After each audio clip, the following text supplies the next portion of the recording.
ഹരി ഓം. എല്ലാ സജ്ജനങ്ങൾക്കും സസ്നേഹ പ്രണാമം. കൃഷ്ണമന്തി നയിക്കുന്ന ഭാഗവത ക്ലാസ്. കഴിഞ്ഞ ക്ലാസ് ശ്രീമദ് ഭാഗവതം തൃതീയ സ്കന്ധം 29-ാമത്തെ അധ്യായം 12 വരെയുള്ള ശ്ലോകങ്ങളാണ് പറഞ്ഞു നിർത്തിയത്. ഇന്ന് ശ്രീമദ് ഭാഗവതം തൃതീയ സ്കന്ധം 29-ാം അധ്യായം 13 മുതലുള്ള ശ്ലോകങ്ങൾ ആരംഭിക്കുന്നു. ക്ലാസ് നയിക്കുന്നത് doctor P V Viswanath Namboothiri സാറാണ്. ക്ലാസ് നയിക്കുന്നതിനെ സാറിനെ സ്നേഹാദരപൂർവ്വം സ്വാഗതം ചെയ്യുന്നു. നമസ്തേ സാർ.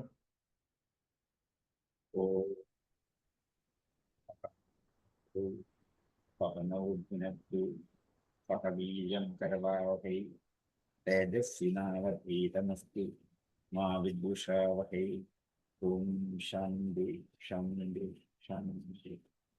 യന്ത്രൗവ്രജന്തമനുപേതമപേതകക്ഷ്യം വൈശ്വായനോ വിരഹകാതരയാജുഹാവസ്ത്രേതി തന്മയതയാ തരഗോപിനേദുഷ്ടം ബഹുഭൂതഹൃദയം മുനിനാഥസ്മി. മദനീയരായ എല്ലാ പഠിതാക്കൾക്കും വിനീതമായിരുന്നു. തൃതീയ സ്കന്ധം 29-ാം അധ്യായം 13-ാമത്തെ ശ്ലോകം മുതൽ ഇന്ന് ആരംഭിക്കും. കഴിഞ്ഞ ദിവസം 12-ാമത്തെ വരെയാണ് എടുത്തത്.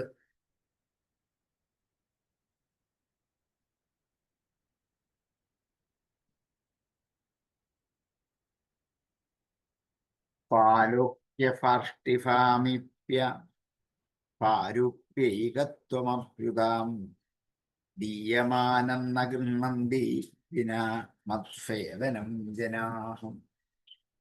മുമ്പത്തെ ശ്ലോകത്തിൽ ലക്ഷണം ഭക്തിയോഗസ്യ നിർഗുണസ്യ ഹി ഉദാഹരണം,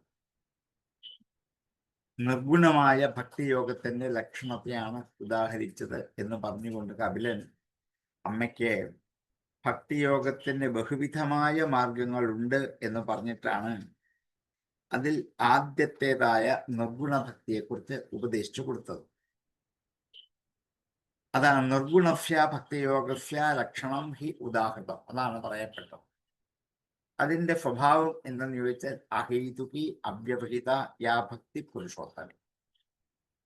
അതിനൊരു നിമിത്തവും ഒരു കാരണവും ഉണ്ടാവാതിരിക്കണം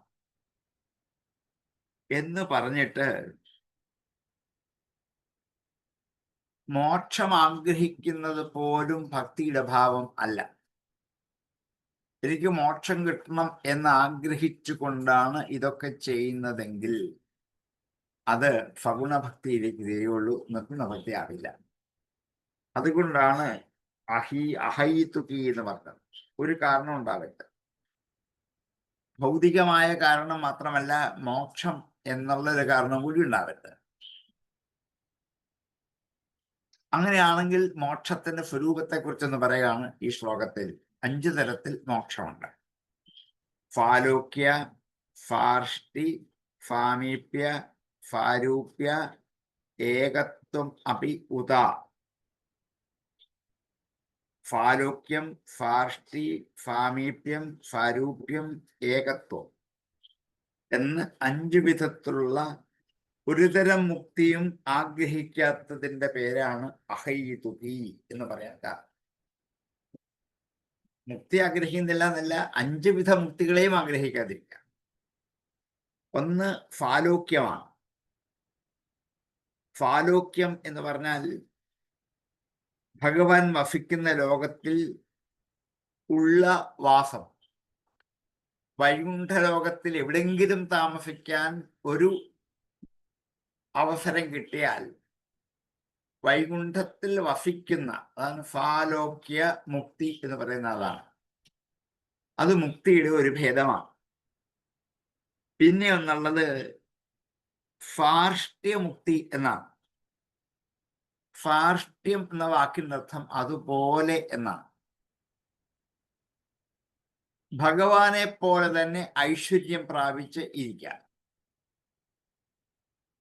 എന്തൊക്കെ ഐശ്വര്യങ്ങളാണോ ഭഗവാന് നമ്മൾ ഈ ലോകത്തുണ്ട് എന്ന് കൽപ്പിച്ചു കൊടുത്ത് അതൊക്കെ ഞാനും അനുഭവിച്ചു കൊണ്ടിരുന്നാൽ ഭഗവാനെ പോലെ ഐശ്വര്യം അനുഭവിക്കുന്നവനെ ഞാൻ എന്നുള്ള ഫാർഷ്ട്യമുക്തിയിലേക്ക് അവൻ എത്തിച്ചേരുന്നത്. അതുകൊണ്ടാണ് അനേക രൂപങ്ങൾ, ഭാവങ്ങൾ ഒക്കെ ആവിഷ്കരിച്ചിട്ട് അതിനെ ഉദാഹരിച്ചുകൊണ്ട് ഒത്തിരി കഥകൾ ഉള്ളതുകൊണ്ടാണ്. പിന്നെയുള്ളത് സാമീപ്യമാണ്. വൈകുണ്ഠ ലോകത്ത് ചെന്ന് ഭഗവാന്റെ അടുക്കൽ ഇരിക്കാൻ കഴിയുക. ഭഗവാന്റെ അടുക്കൽ കുറേ ഋഷിമാരുണ്ട്. അവരിൽ ഒരാളായിട്ട് അവിടെ ചെന്നിരിക്കാൻ കഴിയുക എന്നുള്ളത് സാരൂപ്യമുക്തിയാണ്, സാമീപ്യമുക്തിയാണ്. പിന്നെയുള്ളത് സാരൂപ്യമുക്തിയാണ്. ഭഗവാന്റെ രൂപം സ്വീകരിച്ചിട്ട് ആ രൂപമായി തീരുക. എൻ്റെ പേരാണ് സാരൂപ്യം. ഭഗവാന്റെ വേഷം കെട്ടുക. കൊച്ചുകുട്ടികൾ എത്രയോ പേര് ഭഗവാന്റെ പലതരത്തിലുള്ള വേഷങ്ങൾ കെട്ടി ആടി നൃത്തം ചെയ്ത് കളിച്ച് കളിയമർദ്ദനം ഇതൊക്കെ ചെയ്യാറുണ്ട്. പൗണ്ഡ്രക വാസുദേവൻ പോലും ഭഗവാന്റെ സ്വരൂപത്തെ അതേപോലെ സ്വീകരിച്ചിട്ടാണ് അദ്ദേഹം ഞാൻ വിഷ്ണുവാണ്, കൃഷ്ണനാണ് എന്ന് പറയാൻ കാരണം. അപ്പൊ ഇങ്ങനെ ഭഗവാന്റെ രൂപത്തെ സ്വീകരിച്ചിട്ട് താൻ ഭഗവാനെ പോലെ ഇരിക്കുന്നു എന്നുള്ള അവസ്ഥയ്ക്ക് സാരൂപ്യമുക്തി എന്ന് പറയും. സ്വരൂപം, സമാനമായ രൂപം. ഇനിയും ഞാനും ഭഗവാനും ഒന്നായി ചേരുന്നതാണ് സായുജ്യമുക്തി. ഐക്യത്വം അഭി, ഏകതയായിത്തീരുക. ഞാൻ വേറെ, ഭഗവാൻ വേറെ എന്നില്ല, രണ്ടും ഒന്നായിത്തീരുക. ഇങ്ങനെ ഉള്ള 5 തരം മുക്തികളും ഏകം അഭി ഉദ ദീയമാനം നഗൃണന്തി, അത് തന്നാലും സ്വീകരിക്കില്ല. വിനാ മത്സേവനം ജനാഹ, എന്റെ സേവനം കൂടാതെ മോക്ഷം തന്നാൽ പോലും സ്വീകരിക്കില്ല. അതുകൊണ്ടാണ് പ്രഹ്ലാദൻ എനിക്ക് മോക്ഷവും ആവശ്യമില്ല, ഭക്തി മാത്രമേ മതി എന്ന് വരിക്കാൻ കാരണം കൊണ്ടാണ്. ഭഗവാൻ മോക്ഷം കൊടുക്കാൻ തയ്യാറാണ് അവിടെ. പക്ഷെ എനിക്കിതല്ല ആവശ്യം, എനിക്ക് വേണ്ടത് ഭക്തിയാണ്. അതുകൊണ്ട് എൻ്റെ സേവനം എന്ന ഭക്തി കൂടാതെ ഈ 5 തരത്തിലുള്ള മുക്തി ലഭിച്ചാലും ആര് സ്വീകരിക്കാതിരിക്കുന്നോ അവൻ നിർഗുണ ഭക്തനാണ്. നിർഗുണ ഭക്തിയുടെ ഉദാഹരണം അതാണ് എന്ന് അഹൈതുകി എന്നുള്ള വാക്കിന് വ്യാഖ്യാനം കൊടുത്തതാണ് ഫാലോക്യ, ഫാർഷ്ടി, സാമീപ്യ, സാരൂപ്യ, ഏകത്വം അഭി. ഈ ഏകത്വം പോലും പിന്നെ പറയേണ്ടതില്ലല്ലോ. ദീയമാനം ന ഗൃഹന്തി വിന മത്സേവനം ജനാഹ, ജനങ്ങൾ എൻ്റെ സേവനം ഒഴികെ ഇതൊന്നും മറ്റൊന്നും സ്വീകരിക്കത്തില്ല. ഫാലോക്യ ഫാർഷ്ടി സാമീപ്യ സാരൂപ്യ ഐകത്വമായി അപ്യുതാം ദീയമാനം ന ഗൃഹന്തി വിന മത്സേവനം ജനാഹ. ജനാഹ മത്സേവനം വിന ദീയമാനം ഫാലോക്യ ഫാർഷ്ടി സാമീപ്യ സാരൂപ്യ ഏകത്വം അപി ഉത ന ഗൃഹന്തി. ഫാലോക്യ ഫാർഷ്ടി സാമീപ്യ സാരൂപ്യ ഏകത്വമപ്യുതാം ദീയമാനം ന ഗൃഹന്തി വിനാ മത്സേവനം ജനാഹം. ഫാലോക്യ ഫാർഷ്ടി സാമീപ്യ സാരൂപ്യ ഏകത്വമപ്യുതാം ദീയമാനം ന ഗൃഹന്തി വിനാ മത്സേവനം ജനാഹം.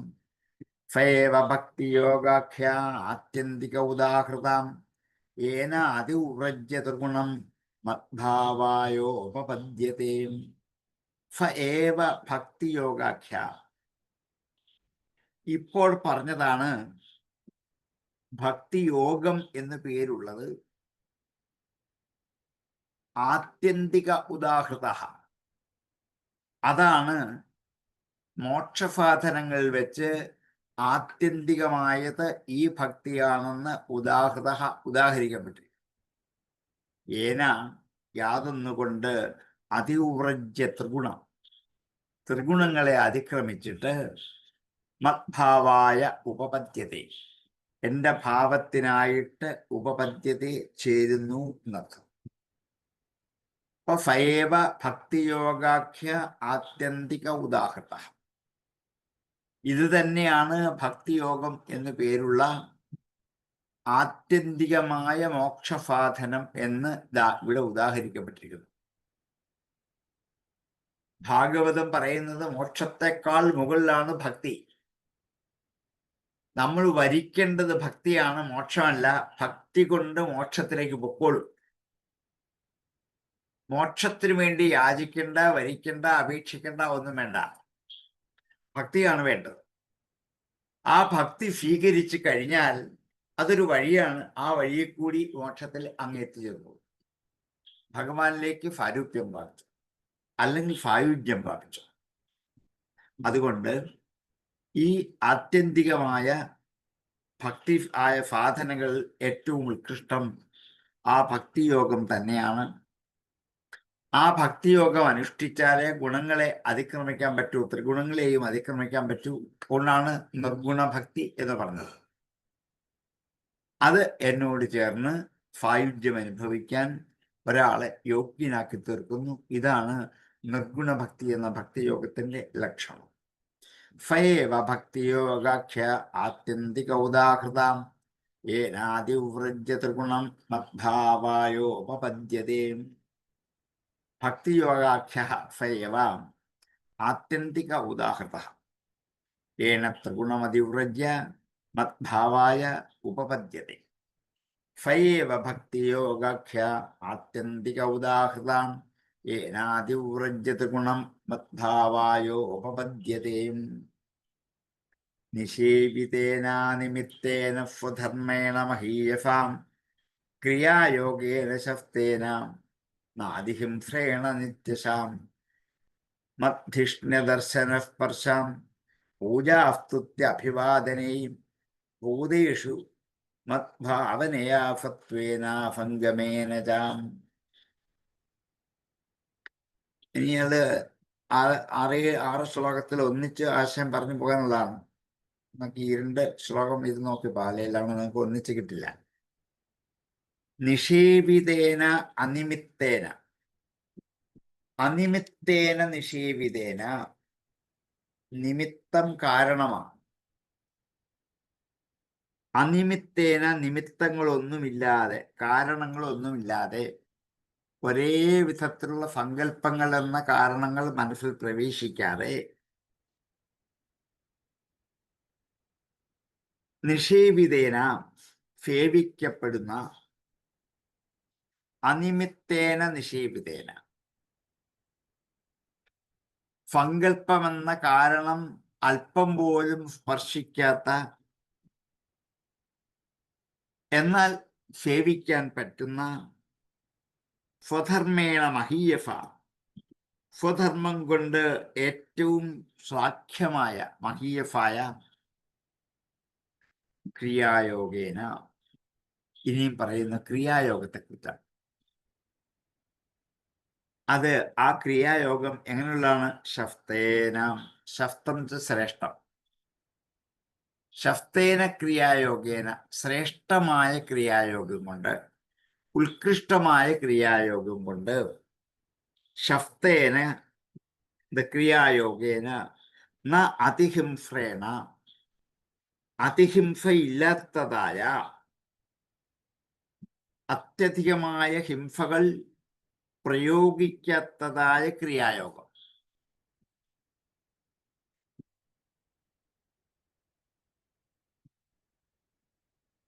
ഭക്തിയോഗം അനുഷ്ഠിക്കണമെങ്കിൽ അതിന് ചില ധാരണകൾ, ചില കർമ്മങ്ങൾ, ചില യോഗങ്ങൾ അനിവാര്യമാണ്.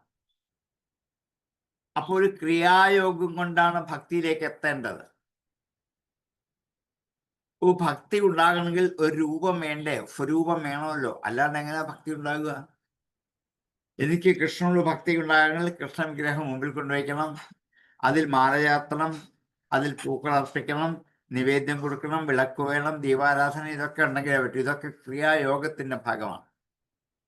ഇങ്ങനെയുള്ള പലതരത്തിലുള്ള ക്രിയായോഗം കൊണ്ട് ആ ക്രിയായോഗത്തെ മോശമാണെന്ന് പറയുന്നില്ല, അത് ശസ്ത്രമാണ്, ശ്രേഷ്ഠമാണ്. പക്ഷെ അതില് അതിഹിംസയുണ്ടാവരുത്. നിത്യശഃ എന്നും ചെയ്യേണ്ടതാണ്.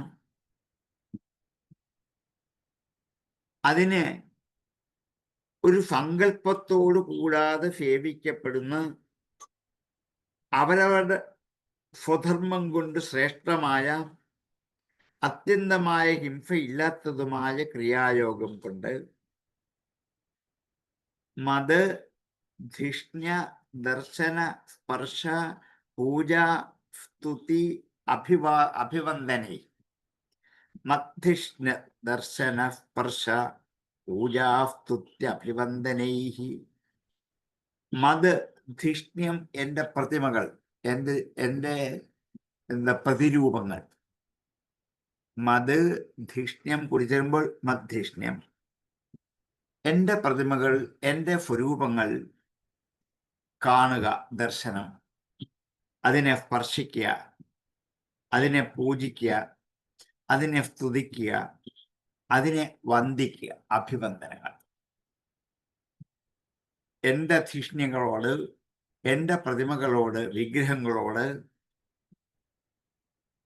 ദർശനമുണ്ടാകുക, സ്പർശനമുണ്ടാകുക, പൂജ ചെയ്യുക, സ്തുതി ചെയ്യുക, അഭിവന്ദനം ചെയ്യുക. ഇവകളെ കൊണ്ട് ഭൂതേഷു മദ്ഭാവനയാണ്, ഭൂതങ്ങളിൽ എൻ്റെ ഭാവന കൊണ്ട് സത്വേന അസംഗമേന ച, അസംഗമമായ സത്വം കൊണ്ട്, ഒന്നിനോടും ചേർച്ചയില്ലാത്ത സത്വഗുണം കൊണ്ട്, ഭൗതിക വസ്തുക്കളോട് ആസക്തി തോന്നാത്ത സത്വഗുണം കൊണ്ട്, സത്വേന അസംഗമേന ച. അപ്പൊ ക്രിയായോഗ, ഭക്തിക്ക് അനുഷ്ഠിക്കേണ്ടുന്ന ക്രിയായോഗത്തിൽ അവരവരുടെ സ്വധർമ്മമായി ഒരു പ്രത്യേക സങ്കല്പമില്ലാതെ കണ്ട് സേവിക്കുന്ന ഏറ്റവും പ്രസിദ്ധമായ, അവരവരുടെ സ്വധർമ്മത്തിൽ ഉത്കൃഷ്ടവുമായ അതിഹിംസയില്ലാത്ത ക്രിയായോഗം കൊണ്ട് എന്നും എൻ്റെ പ്രതിമകളെ തൊടുക, പൂജിക്കുക, കാണുക, സ്തുതിക്കുക, വന്ദിക്കുക മുതലായവ ചെയ്താൽ ഭൂതേഷു മദ്ഭാവനയാ സത്വേന അസംഗമേന ച, ഭൂതങ്ങളിൽ എൻ്റെ ഭാവന കൊണ്ട് എല്ലാ ഭൂതങ്ങളെയും എന്നെ തന്നെ ആയി കാണുന്നത് കൊണ്ട് ഒന്നിനോടും ആസക്തിയില്ലാതെ അസംഗമേന ച മഹതാം ബഹുമാനേന ദീനാനാമനുകമ്പയാം മൈത്രിയാ ചൈവ ആത്മതുല്യേഷു യമേന നിയമേന ച. മഹതാം ബഹുമാനേന, സജ്ജനങ്ങളോട് ബഹുമാനം തോന്നണം. ദീനാനാം അനുകമ്പയ, ദീനന്മാരോട് അനുകമ്പ തോന്നിക്കുന്നത് കൊണ്ടും, മൈത്രിയ, എല്ലാവരോടും മൈത്രി പുലർത്തുന്നതുകൊണ്ട്, ചൈവ ആത്മതുല്യേഷു, തനിക്ക് തുല്യരായ ആൾക്കാരിൽ, യമേന നിയമേന ചാം, യമനിയമങ്ങൾ അനുഷ്ഠിച്ചുകൊണ്ട്, ഇന്ദ്രിയങ്ങളെയും മനസ്സിനെയും അടക്കി നിർത്തിക്കൊണ്ട്, മഹതാം ബഹുമാനേന ദീനാനാം അനുകമ്പയ മൈത്രിയാച ഏവ ആത്മതുല്യേഷു യമേന നിയമേന ച. സജ്ജനങ്ങളോട് ബഹുമാനമുണ്ടായിരിക്കുക, ദുഃഖിതന്മാരുള്ള അനുകമ്പയുണ്ടായിരിക്കുക, അവരോട് മൈത്രി ഉണ്ടായിരിക്കുക എന്നിങ്ങനെ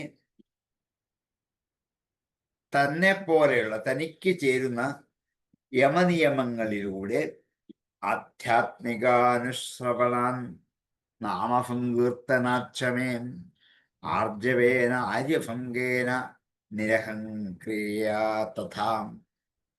ആധ്യാത്മിക അനുശ്രവണാത് നാമസങ്കീർത്തനാത് ച, ആധ്യാത്മികമായ അനുശ്രവണം കൊണ്ട് ആധ്യാത്മശാസ്ത്രങ്ങളെ നിരന്തരം കേൾക്കുന്നുണ്ട്. അനുശ്രവണം വീണ്ടും വീണ്ടും കേൾക്കുക. കേൾക്കുന്നത് കൊണ്ട് നാമസങ്കീർത്തനാച്ച, നാമസങ്കീർത്തനങ്ങൾ തുടർച്ചയായി ചെയ്യുന്നത് കൊണ്ട്, എൻ്റെ നാമസങ്കീർത്തനങ്ങളെ ചെയ്യുന്നതുകൊണ്ട് ആർജവേന ആര്യഭംഗേന, ഋജുബുദ്ധി ഉണ്ടായിരിക്കുക, ആര്യന്മാരുടെ ഭംഗമുണ്ടാകുക, സജ്ജനങ്ങളുടെ ചേർച്ചയുണ്ടാകുക, നിരഹംഗ്രേയാ തഥാ, അതുപോലെ അഹങ്കാരമില്ലാതിരിക്കുക. തഥാ നിരഹംക്രിയ മദ്ധർമ്മിണോ ഗുണൈരേതൈ പരിസംശുദ്ധ ആശയാം പുരുഷസ്യഞ്ജസാഭ്യേതി സുതമാത്ര ഗുണം ഹിമാം മദ്ധർമ്മിണോ ഗുണൈഹി ഏതൈ. എന്റെ ധർമ്മത്തിൽ എന്റെ പ്രീതിക്കായി ചെയ്യുന്ന ധർമ്മങ്ങളിൽ മദ്ധർമ്മിണ എന്നെ പ്രീതിപ്പെടുത്താൻ വേണ്ടി ചെയ്യുന്ന ഓരോ ധർമ്മങ്ങളും ഏതൈഹി ഗുണൈഹി ഈ ഗുണങ്ങളോട് കൂടിയവയായാൽ പരിസംശുദ്ധ ആശയ മനസ്സ് സംശുദ്ധമായി തീർന്നാൽ, ആശയം മനസ്സ് ഉള്ളു, അതെന്ത് ചെയ്യണം? പരിശുദ്ധമായി തീർന്നാൽ പുരുഷസ്യ അഞ്ജസാഭ്യേതി അങ്ങനെയുള്ള പുരുഷന് അഞ്ജസ പെട്ടെന്ന് അഭ്യേതി പ്രാപിക്കുന്നു. ശ്രുതമാത്ര ഗുണം ഹിമാം കേൾക്കപ്പെട്ട ഗുണത്തോടുകൂടിയ എന്നെ അതിവേഗം പ്രാപിക്കാൻ കാരണമാകും. അതിശീഘ്രം അഭ്യേ വളരെ വേഗം എന്നെ തന്നെ പ്രാപിക്കും. എന്റെ ധർമ്മത്തിലിരുന്നു കൊണ്ട് ഇങ്ങനെയുള്ള ഈ 4 ശ്ലോകത്തിൽ വർണ്ണിച്ച ഗുണങ്ങളോടുകൂടി മനസ്സ് സംശുദ്ധമാക്കി ശ്രുതമാത്ര ഗുണനായ എന്നെ തന്നെ ആ പുരുഷൻ പ്രാപിക്കുക തന്നെ ചെയ്യും. അപ്പൊ ക്രിയാമാർഗങ്ങൾ കൂടി സഞ്ചരിച്ചാലും അതുകൊണ്ട് ഭക്തിയുണ്ടായി എന്നെ പ്രാപിക്കാൻ പറ്റും. അതിനെ ഭാഗവതം നിഷേധിക്കല. അദ്വൈത വേദാന്തത്തിലൊക്കെ, വേദാന്ത ശാസ്ത്രങ്ങളിലൊക്കെ ഈ കർമ്മങ്ങളെ നിഷേധിക്കുമെങ്കിലും ഭാഗവതം ഭക്തന് ആദ്യത്തെ ദിശയിൽ കർമാനുഷ്ഠാനം അനിവാര്യമാണെന്ന് പറയാം. അമ്പലം വേണം, വിഗ്രഹം വേണം, പൂജ വേണം, നിവേദ്യം വേണം, നമസ്കരിക്കണം, പ്രദക്ഷിണം വയ്ക്കണം, ഭക്തിപൂർവം ഉപചരിക്കണം, സ്തോത്രം ചൊല്ലണം. ഇതൊക്കെ ഒരു ഭക്തന്റെ അഭിലാഷങ്ങളാണ്. ഇതൊക്കെ ചെയ്യുമ്പോൾ അതിലെല്ലാം എന്താ ക്രിയയുടെ വഴികൾ താനെ വന്നു ചേരും. പൂജ ചെയ്യണമെങ്കിൽ കുറെ കർമ്മങ്ങൾ ആവശ്യമാണ്. സ്തോത്രം ചൊല്ലണമെങ്കിൽ അത് പഠിച്ചു ചൊല്ലണം, അതിന് കർമ്മം വേണം, എന്തിനും വേണം. അങ്ങനെ ശ്രുതമാത്ര ഗുണനായ എന്നെ തന്നെ പ്രാപിക്കും. യഥാ വാതരഥോഘ്രാണം ആവൃന്തേ ഗന്ധ ആശയാത് ഏവം യോഗരഥം ചേതാം ആത്മാനമവികാരിയത്. യഥാ എപ്രകാരമാണോ വാതരഥ വായുവാകുന്ന രഥം വാഹനം, വാതരഥ വാതം കാറ്റ് വായു ആകുന്ന രഥം ഘ്രാണം ആവൃത്തെ ഘ്രാണത്തെ ഘ്രാണേന്ദ്രിയത്തെ ആവൃത്തെ പ്രാപിക്കുന്നു. ഘ്രാണം ആവൃത്തെ ഘ്രാണേന്ദ്രിയത്തെ പ്രാപിക്കുന്നു. ഗന്ധ ആശയാത് ആശയാത് ആ സ്ഥാനത്തിൽ നിന്നും ഘ്രാണേന്ദ്രിയത്തെ എപ്രകാരം പ്രാപിക്കുന്നുവോ, ആകാശത്തിൽ നിന്നും ഗന്ധങ്ങൾ എപ്രകാരമാണോ മനുഷ്യന്റെ ഘ്രാണേന്ദ്രിയങ്ങളിലേക്ക് എത്തിച്ചേരുന്നത്, ഏവം ഭക്തി യോഗ രഥം ചേത ഭക്തിയോഗത്തിൽ രഥമായ ചേതസ് ആത്മാനം അവികാരിയത് ആത്മാനം ആത്മാവിനെ അവികാരി വികാരമില്ലാതിരിക്കുന്നതുമായ ആത്മാവാണ് എങ്കിൽ യച്ഛേത ആത്മാനം കൃപേ ആ ആത്മാവിനെ വരിക്കാൻ കഴിയും എന്ന്. ഈ 6 ശ്ലോകത്തിൽ കൂടി ഭക്തിയോഗത്തെക്കുറിച്ച് നേരത്തെ പറഞ്ഞ നിർഗുണ ഭക്തിയിൽ വിഗ്രഹമില്ല, പ്രതിമയില്ല, പൂജയില്ല, ഒന്നുമില്ല. അപ്പൊ പിന്നെ ഇന്ന് ലോകത്ത് ഭക്തിയുടെ പേരിൽ ഇത് ധാരാളം നടക്കുന്നുണ്ടല്ലോ. 90% ആൾക്കാരും ഭക്തിയുടെ പേരിൽ അമ്പലത്തിൽ പോവുക, തൊഴുക, വഴിപാട് കഴിക്കുക, സ്തോത്രങ്ങൾ ചൊല്ലുക, നമസ്കരിക്കുകയൊക്കെ ചെയ്യുന്നുണ്ട്. ഇതിനെ ശരിയല്ല എന്ന് പറയാൻ പറ്റുമോ? അല്ല എന്ന് ഭാഗവതം പറയാം. ഈ ക്രിയായോഗത്തെ അംഗീകരിക്കും. അത് ആദ്യത്തെ പടിയാണ്, സ്റ്റെപ്പാണ്. ഇത് വേണം. ഇതിൽ കൂടി മാത്രമേ ഒരു ഭക്തന് മുകളിലേക്ക് ഉയരാൻ പറ്റുള്ളൂ. അങ്ങനെ ഒരു ഭക്തൻ ഉയരണമെങ്കിൽ ആദ്യത്തെ ചവിട്ടുപടിയായ ക്രിയാമാർഗങ്ങൾ വേണം. അത് സ്വീകരിക്കുന്ന ഒരു ഈശ്വരന്റെ പ്രതിബിംബം വേണം. ആ ബിംബത്തെ കുളിപ്പിച്ച് അലങ്കരിപ്പിച്ച് അതിന് ഭക്ഷണം കൊടുത്ത് ഇങ്ങനെ അതിനെ തൊട്ട് വന്ദിച്ച് ഇതൊക്കെ ഒരു ഭക്തൻ ചെയ്യേണ്ടി വരും. അതിൽ കൂടി ചെയ്യുന്നത് ആസക്തിയില്ലാത്ത സത്വഗുണത്തെ വളർത്താൻ ഇത് ആവശ്യമാണ്. ആസക്തിയില്ലാതെ സത്വഗുണം വളരണമെങ്കിൽ അവരവരുടെ ധർമ്മത്തിൽ അധിഷ്ഠിതമായ സ്വധർമ്മങ്ങൾ അനുഷ്ഠിക്കുക തന്നെ ചെയ്യണം. കർമ്മയോഗം ആവശ്യമാണ്.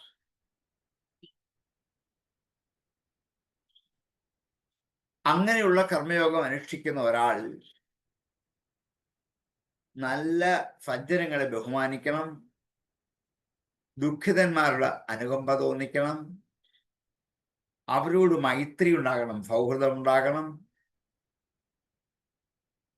അവരൊക്കെ തങ്ങൾക്ക് തുല്യരാണെന്ന് കണ്ട് യമനിയമത്തോടുകൂടി അവരെ ആദരിക്കണം, ബഹുമാനിക്കണം. ആധ്യാത്മികമായ കഥകൾ, കീർത്തനങ്ങൾ വീണ്ടും വീണ്ടും കേൾക്കുന്നത് കൊണ്ട്, ആ കീർത്തനങ്ങളെ പാടുന്നത് കൊണ്ട് ആർജവ ബുദ്ധി ഉണ്ടായിട്ട്, ബുദ്ധിക്ക് ആർജവമുണ്ടായിട്ട് ദുഷ്ടന്മാരോട് കൂടിച്ചേരാതെ അഹങ്കാരമില്ലാത്ത ക്രിയകൾ ചെയ്തുകൊണ്ട് എൻ്റെ ധർമ്മികളായി ഗുണത്തോട് കൂടിച്ചേരുന്നവരായി ഏറ്റവും സംശുദ്ധമായ ആശയത്തോടു കൂടിയവരായിരിക്കുന്ന പുരുഷന്മാർക്ക് ശ്രുതമാത്ര ഗുണനായ എന്നെ അനായാസം പ്രാപിക്കാൻ പറ്റും. ഭക്തിയോഗം കൊണ്ട് എന്നെ പ്രാപിക്കാം.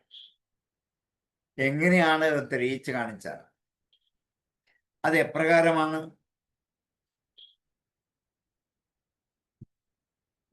പുഷ്പാദികളിലുള്ള സൗരഭ്യം കാറ്റിലൂടെ നമുക്ക് മണത്തറിയാൻ പറ്റും. പൂവോടെ നിപ്പുണ്ട്, അതിന് സൗരഭ്യമുണ്ട്. അതറിയണമെങ്കിൽ കാറ്റ് വേണം. കാറ്റില്ലെങ്കിൽ എങ്ങനെ അറിയും? കാറ്റിൽ കൂടിയാണ് ഈ ഗന്ധം നമ്മുടെ അടുത്തേക്ക് എത്തുക.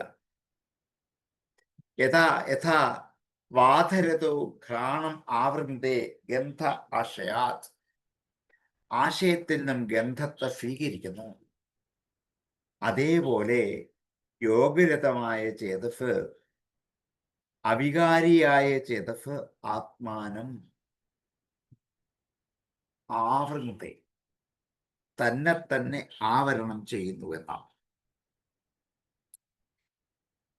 ഈ 6 ശ്ലോകത്തിൽ കൂടി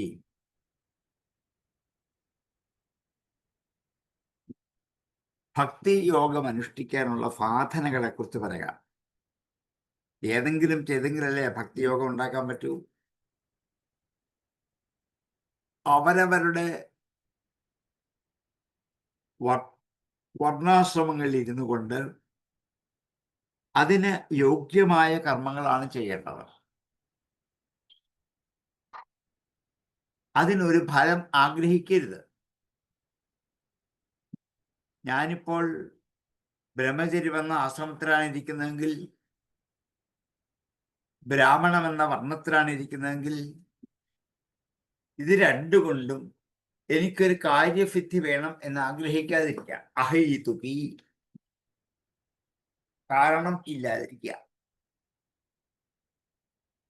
അങ്ങനെ ഉള്ള ചിന്ത മനസ്സിൽ ഉറപ്പിച്ചുകൊണ്ട് അവരവരുടെ ധർമാചരണത്തിനനുസരിച്ച് അതിന് മാഹാത്മ്യമുണ്ടെന്ന് ധരിച്ചുകൊണ്ട് വേദങ്ങളിൽ പറഞ്ഞിരിക്കുന്ന യാഗാദികളായ കർമ്മങ്ങൾ ഹിംസ കൂടാതെ ചെയ്ത്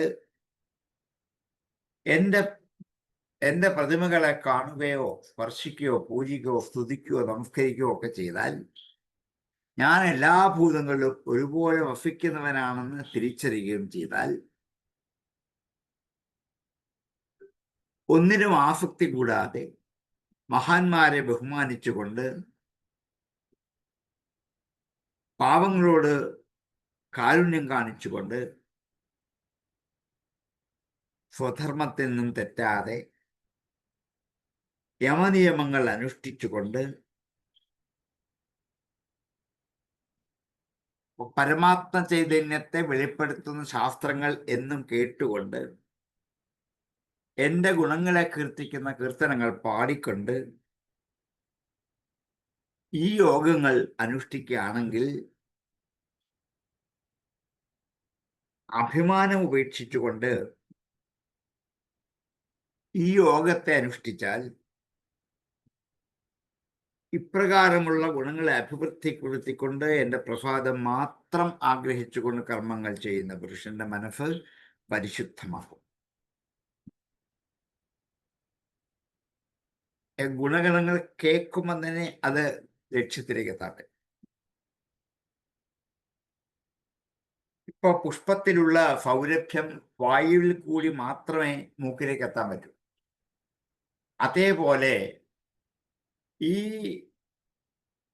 ക്രിയായോഗം അനുഷ്ഠിച്ചിട്ട് വേണം ഞാൻ എന്ന് പറയുന്ന ഈ പുഷ്പത്തിൽ നിറഞ്ഞു നിൽക്കുന്ന വാസനകളെ ഭഗവാനിലേക്ക് പറഞ്ഞയക്കണം. കാറ്റിലൂടെ ഗന്ധം പോകുന്നത് പോലെ ഈ വാസനകൾ എന്ത് ചെയ്യണം? ഈ കർമ്മയോഗ അനുഷ്ഠാനത്തിലൂടെ പോയി ഭഗവാനെ പ്രാപിക്കുക തന്നെയാണ്.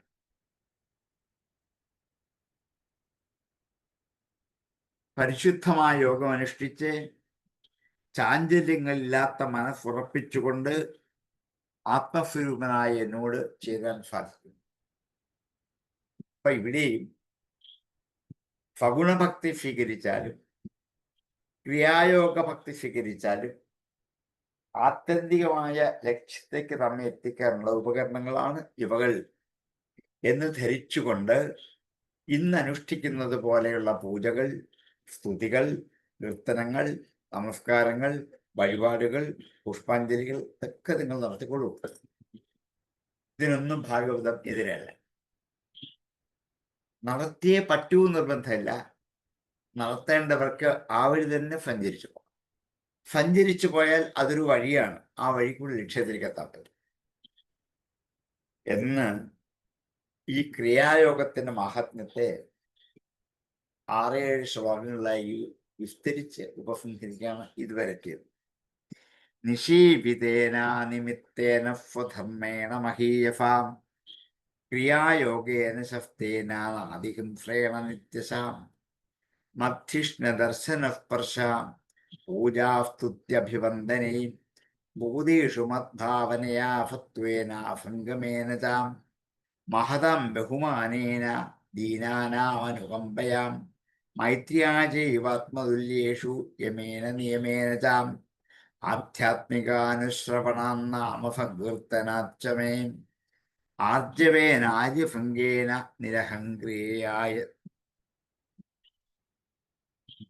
നിരഹംഗ്രേയാ തഥാ മദ്ധർമ്മിണോ ഗുണൈരേതേ പരിസംശുദ്ധ ആശയാം പുരുഷസ്യഞ്ജസഭ്യേതി ശ്രുതമാത്ര ഗുണം ഹിമാം യഥാ വാദരഥോ ഘ്രാണം ആവൃണ്ടേ ഗന്ധ ആശയാത് ഏവം യോഗരഥം ചേത ആത്മാനം അവികാരിയത്. അനിമിത്തേന നിഷേപിതേന മഹീയസാ സ്വധർമ്മേണ ശസ്തേന ന അതിഹിംസ്രേണ ക്രിയായോഗേന മദ്ധിഷ്ണ്യ ദർശന സ്പർശ പൂജ സ്തുതി അഭിവന്ദനൈഹി ഭൂതേഷു മദ്ഭാവനയാ സംഗമേന സത്വേന മഹതാം ബഹുമാനേന ദീനാനാം അനുകമ്പയാ ആത്മതുല്യേഷു മൈത്ര്യാച യമേന നിയമേന ആധ്യാത്മിക അനുശ്രവണാത് മേ നാമസങ്കീർത്തനാത് ച ആർജവേന ആര്യഭംഗേന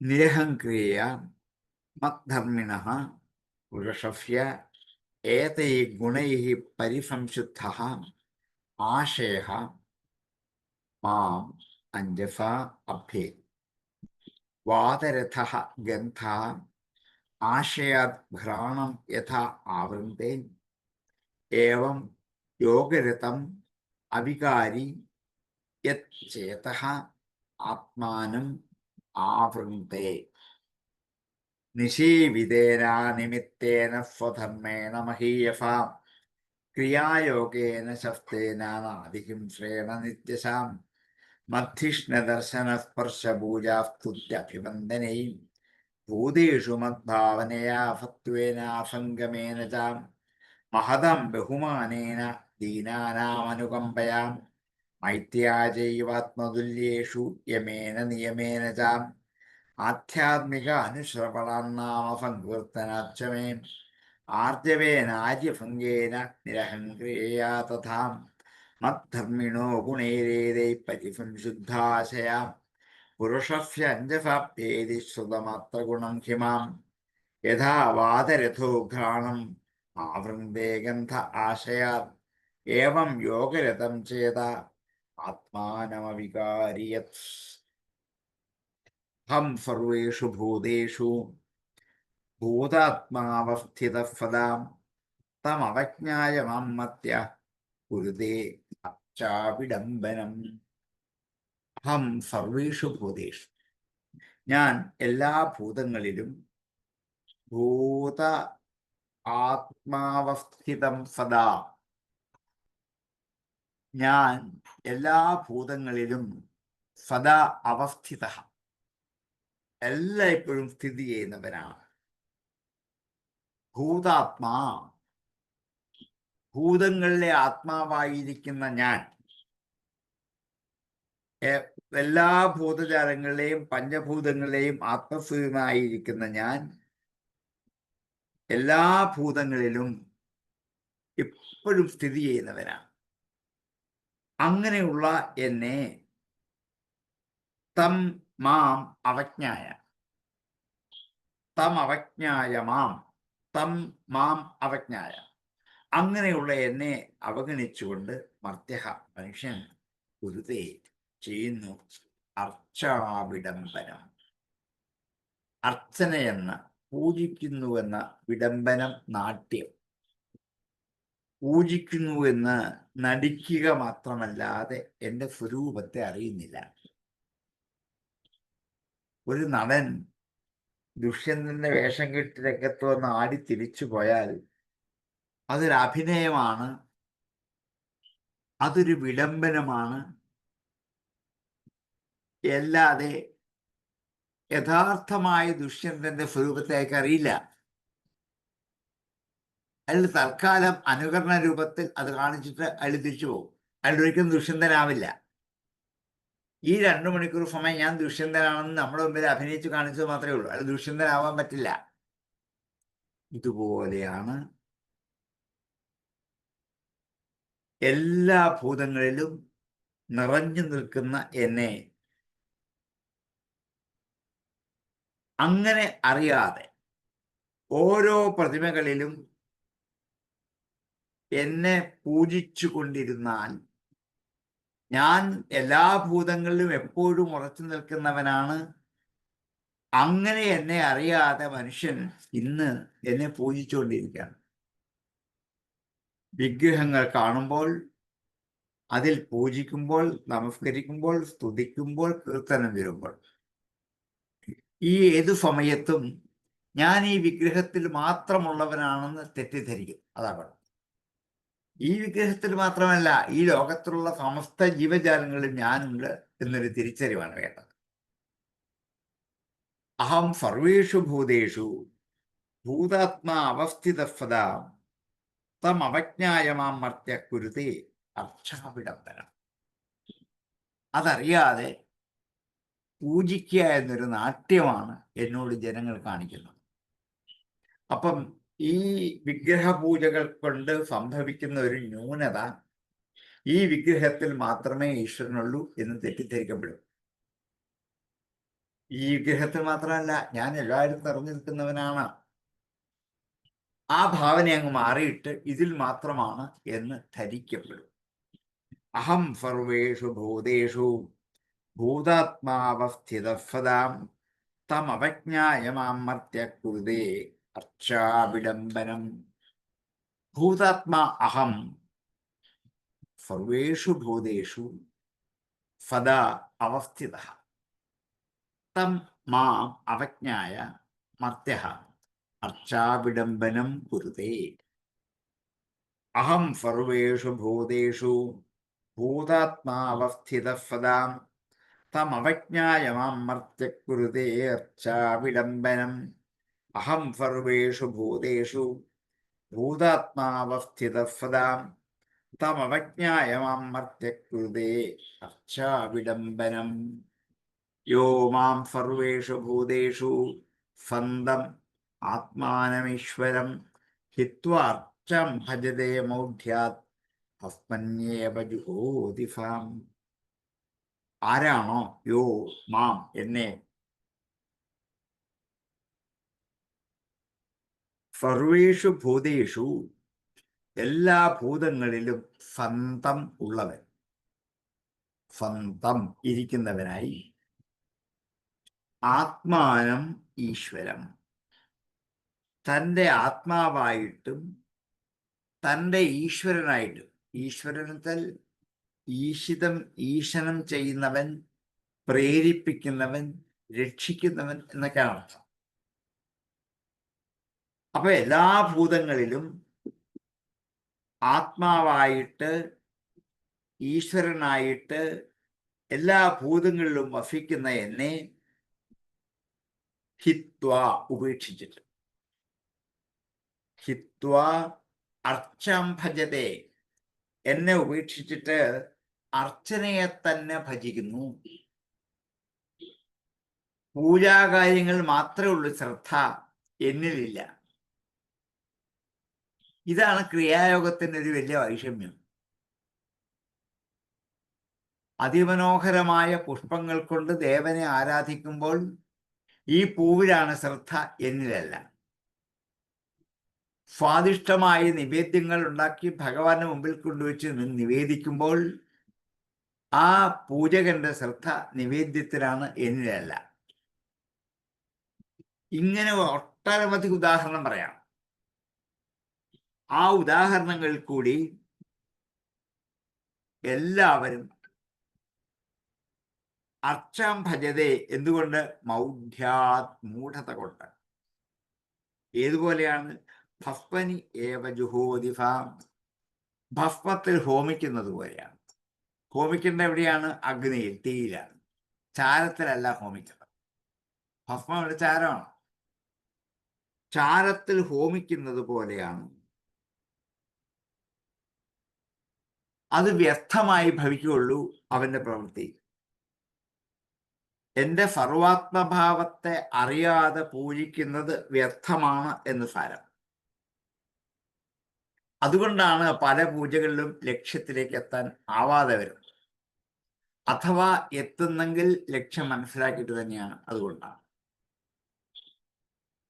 ഇപ്പൊ എല്ലാ ഭൂതങ്ങളിലും സ്ഥിതി ചെയ്യുന്ന എന്നെ, എല്ലാ ഭൂതങ്ങളിലെയും അകത്ത് വസിക്കുന്ന ഈശ്വരനായി കണ്ട് ആരാധിച്ചെങ്കിൽ മാത്രമേ ആരാധനയ്ക്കും പൂജയ്ക്കും അർത്ഥത്തിനും ഫലമുണ്ടാവുള്ളൂ.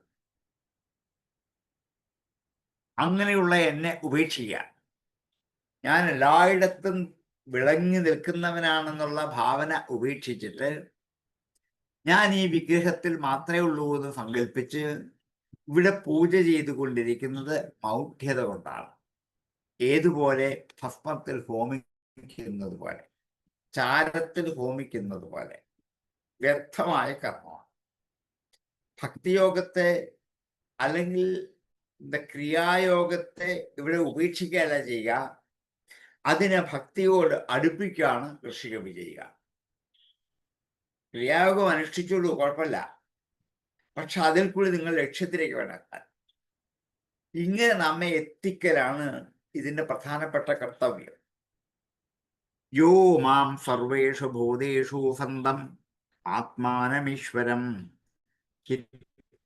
ഹിത്വാർച്ചാം ഭജതേ മൗഢ്യാത് ഭസ്മന്യേവ ജുഹോതിഫാം.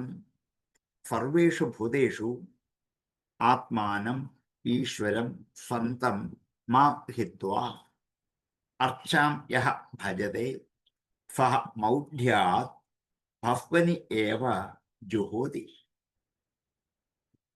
യോ മാം സർവേഷു ഭൂതേഷു സന്തമാത്മാനമീശ്വരം ഹിത്വാർച്ചാം ഭജതേ മൗഢ്യാത് ഭസ്മന്യേവ ജുഹോതി സാം. യോ മാം സർവേഷു ഭൂതേഷു സന്തമാത്മാനമീശ്വരം ഹിത്വാർച്ചാം ഭജതേ മൗഢ്യാത് ഭസ്മന്യേവ ജുഹോതി സാം. ദുഷത പരകായേ മാം മാനിനോ ഭിന്നദർശിനാം ഭൂതേഷു ബദ്ധവൈരസ്യ ന മനഃശന്തി മുർച്ഛതി. ഇപ്പം ഈ ക്രിയായോഗ മാർഗം നിഷ്ഫലമാണ് എന്നാണ് പറഞ്ഞു വെച്ചത്. അതൊന്നുകൂടി ഉറപ്പിക്കുകയാണ്. ദ്വിഷത പരകായേ മാം, എന്നെ ദൂഷിക്കുന്നവനായ ശത്രുവിന്റെ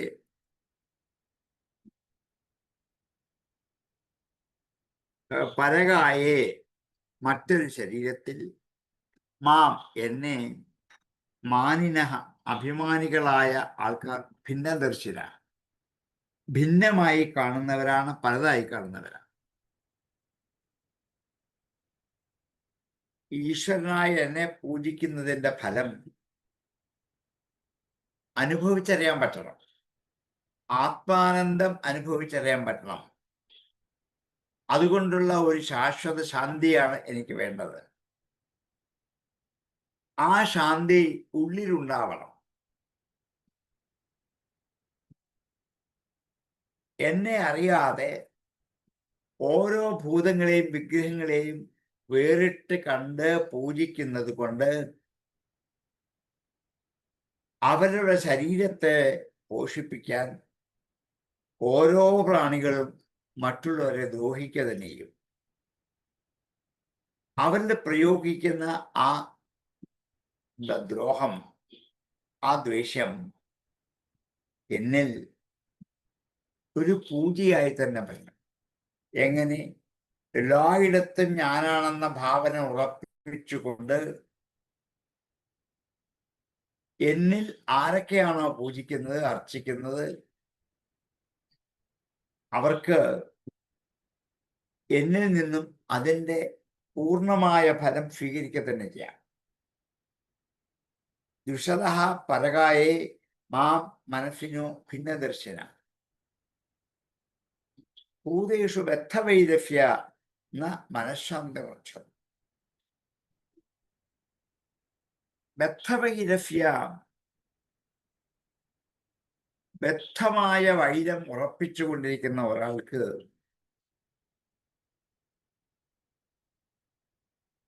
മനഃശാന്തി മനഃശാന്തിയെ ലഭിക്കില്ല. വൃക്ഷതി പ്രാപിക്കുന്നു, വൃക്ഷതി പ്രാപിക്കുന്നില്ല. ഒരിക്കലും അവന് മനഃശാന്തി ലഭിക്കില്ല. ദുഷത പരകായേ മാം മാനിനോ ഭിന്നദർശിനാം ഭൂതേഷു ബദ്ധവൈരസ്യ ന മനഃശാന്തി മുർച്ഛതി. ഭിന്നദർശിന മാനിന പരകായേ മാം ദുഷത തസ്യ മനഃശാന്തി ന മുർച്ഛതി.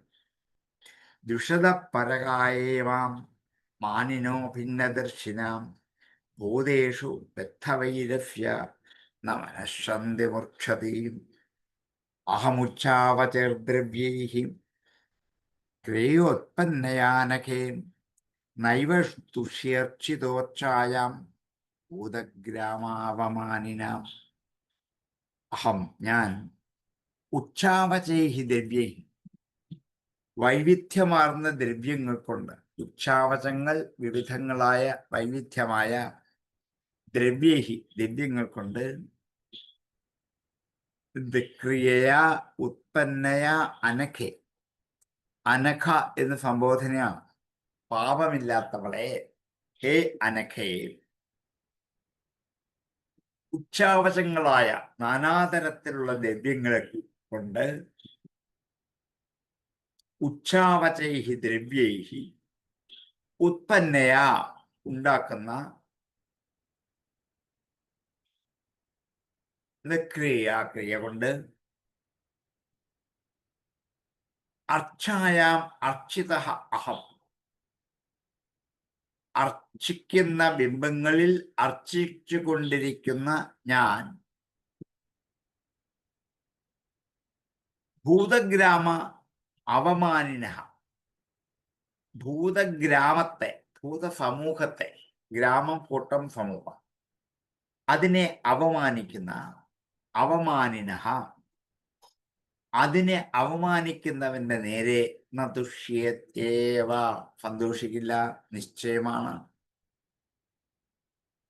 പ്രാണികളെ ദ്രോഹിച്ച് ഉപദ്രവിച്ച് പലതരത്തിലുള്ള പൂജാദ്രവ്യങ്ങൾ ശേഖരിച്ച് അതുകൊണ്ട് ഈ പ്രതിമയിൽ പൂജിക്കപ്പെടുന്ന ഞാൻ എല്ലാ ഭൂതങ്ങളെയും ദ്രോഹിക്കുന്ന അവന്റെ നേരെ ഒരിക്കലും പ്രീതിയാവില്ല. എന്നെ പൂജിക്കുന്നവര് പലതരത്തിലുള്ള ദ്രവ്യങ്ങൾ പല ദിക്കിൽ നിന്നും കൊണ്ടുവന്ന് എന്നെ പൂജിക്കാം. ആ ദ്രവ്യം അവിടെ നിന്ന് എടുക്കുമ്പോൾ അത് ആ വസ്തുവിനെ ഹനിക്കലാണ്. പൂവിൽ നിന്നും പൂവടർത്തിയെടുക്കും, വൃക്ഷത്തിൽ നിന്ന് പൂവടർത്തിയെടുക്കുമ്പോൾ, വൃക്ഷത്തിന്റെ ഇല മുറിക്കുമ്പോൾ, ദർഭപ്പുല്ലിന്റെ അഗ്രം മുറിക്കുമ്പോൾ, ചമതക്കമ്പുകൾ മുറിക്കുമ്പോൾ, ഏത് പ്രവൃത്തി ചെയ്യുമ്പോഴും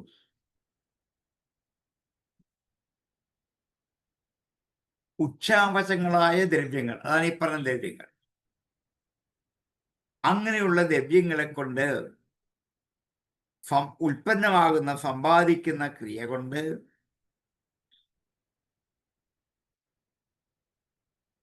ഏതെങ്കിലും അർച്ചയിൽ, പ്രതിമയിൽ പൂജിക്കപ്പെടുന്ന ഞാൻ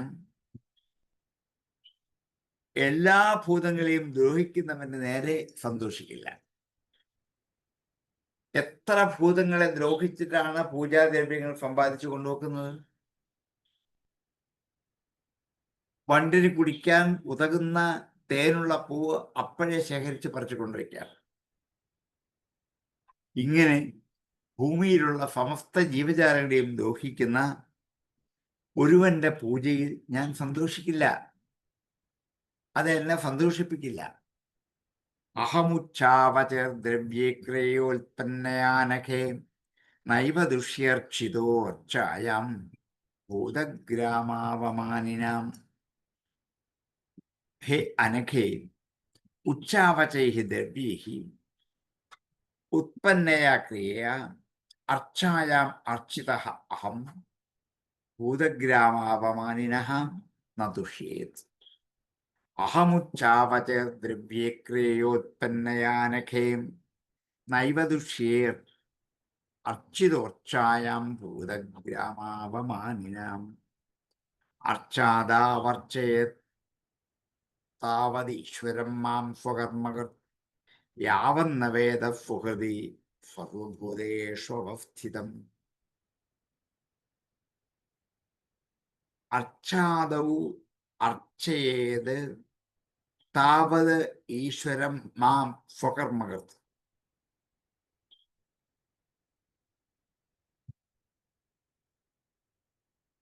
അർച്ചായാം അല്ല, അർച്ചാദൗ, അർച്ചാദി പ്രതിമയാണ്, അർച്ചന ചെയ്യുന്ന ഉപാധി, അതാണ് പ്രതിമ.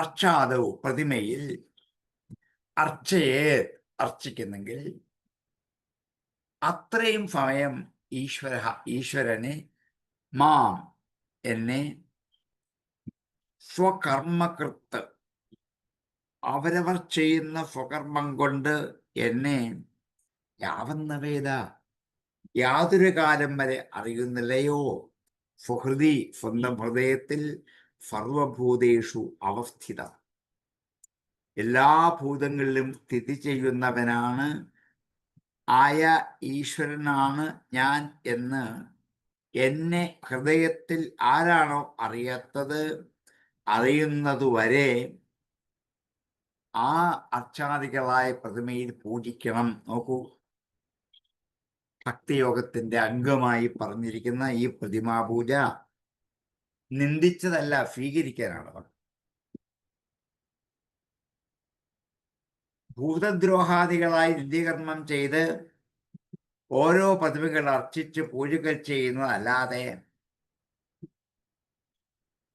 അത് അവരവരുടെ വർണ്ണാശ്രമങ്ങളിൽ ചെയ്യേണ്ടുന്ന പൂജാവിധികൾ നിഷേധിച്ചുകൊണ്ടല്ല പറയുക. സർവഭൂതങ്ങളിലും വസിക്കുന്ന സർവീശ്വരനായ ഞാൻ തന്നെയാണ് എല്ലാ ഹൃദയത്തിലും വസിക്കുന്നുള്ള ജ്ഞാനം ഉണ്ടാകുന്നതുവരെ അർച്ചന ചെയ്യണം, പ്രതിമകൾ ആരാധിക്കണം. ശരിയായ ജ്ഞാനം നേടുന്നതുവരെ പ്രതിമകളിൽ ആരാധിക്കണം എന്ന് സാരം. ശുദ്ധമായ ചിത്രത്തിലാണ് സ്വരൂപജ്ഞാനം പ്രകാശിക്കുന്നത്. അതിനുശേഷം കർമ്മകലാപത്തിൽ പിന്തിരിയാം. അതുവരെ കർമ്മകലാപം ആവശ്യം. ക്ഷേത്രങ്ങൾ, ബിംബങ്ങൾ, പൂജകൾ എല്ലാം ഒരിക്കലും തള്ളിയിട്ടില്ല. അത് സ്വീകരിക്കണം. ലക്ഷ്യത്തിലെത്തുന്നവരെ ഇത് വേണം. അക്കരെ കിടക്കുന്നവരെ വള്ളം വേണം. വള്ളമല്ല നമ്മുടെ പ്രാപ്യസ്ഥാനം, അക്കരെയാണ്. പക്ഷെ അവിടെ എത്താൻ ഉതകുന്ന ഉപകരണമാണ് വള്ളം. അത് ഉപേക്ഷിക്കാൻ പറ്റില്ല, അത് വേണം. അതുപോലെ കർമ്മയോഗം ഉപേക്ഷിക്കാതെ കൊണ്ടുവരണം. പൂജാവിധികൾ അനുഷ്ഠിക്കുക തന്നെ ചെയ്യണം എന്ന്. അർച്ചാദ അവർച്ചയേത്താവത് ഈശ്വരം മാം സ്വകർമ്മകർ യാവന്ന വേദ സുഹൃതി സർവഭൂതേഷു അവസ്ഥിതം. യാവത് സർവഭൂതേഷു അവസ്ഥിതം ഈശ്വരം മാം സുഹൃതി നവേദ താവത് സ്വകർമ്മകർക്ക് അർച്ചാദൗ അർച്ചയത്. അർച്ചാദാവർച്ചയത്താവതീശ്വരം മാം സ്വകർമ്മകർ യാവന്ന വേദ സുഹൃതി സർവഭൂതേഷു അവസ്ഥിതം. അർച്ചാദാവർച്ചയത്തെ അർച്ചയത്താവത് ഈശ്വരം മാം സ്വകർമ്മകർ യാവന്ന വേദ സുഹൃതി സർവഭൂതേഷു അവസ്ഥിതം. എന്നിങ്ങനെ ഈ ക്രിയാമാർഗത്തിൽ കൂടി നേടുന്ന ഭക്തിയെ ഉപേക്ഷിച്ചുകൊണ്ടല്ല, അതിനെ സ്വീകരിക്കണം. പക്ഷെ അതൊരു വഴിയാണെന്ന് വിചാരിക്കാവും. അക്കരെ കടന്ന് ലക്ഷ്യസ്ഥാനത്തിലേക്ക് എത്തുമ്പോൾ ആ സ്ഥാനത്തെയാണ് പൂജിക്കുകയും ബഹുമാനിക്കുകയും ചെയ്യേണ്ടത്, വള്ളത്തെയാണ്. വള്ളം ഒരു ഉപകരണം മാത്രം. അതുപോലാണ് പൂജാദികൾ എന്ന് മനസ്സിലാക്കി അത് സ്വീകരിക്കണം എന്ന് ബോധ്യപ്പെടുത്തുകയാണ്. ഇനിയും കുറേ ശ്ലോകം കൂടെ കൊണ്ട് ഈ ആശയം മുഴുവനാവുള്ളൂ. അത് നമുക്ക് അടുത്ത ദിവസത്തേക്ക് മാറ്റിവെക്കാം. ഇപ്പം 25-ാമത്തെ ശ്ലോകം വരെ നമ്മൾ ഇതെടുത്തു. അടുത്ത ദിവസം 26-ാമത്തെ ശ്ലോകത്തിലേക്ക് കിടക്കാം. ഇതിൽ ആർക്കെങ്കിലും സംശയങ്ങൾ ചോദിക്കാം. ഇപ്പം നമുക്ക് ഉപസംഹരിച്ചതിന് ശേഷം ഓം പൂർണ്ണമദ പൂർണ്ണമിദം പൂർണ്ണാത് പൂർണ്ണമുദച്യതേ പൂർണ്ണസ്യ പൂർണ്ണമാദായ പൂർണ്ണമേവാവശിഷ്യതേ. ഓം ശാന്തി ശാന്തി ശാന്തി.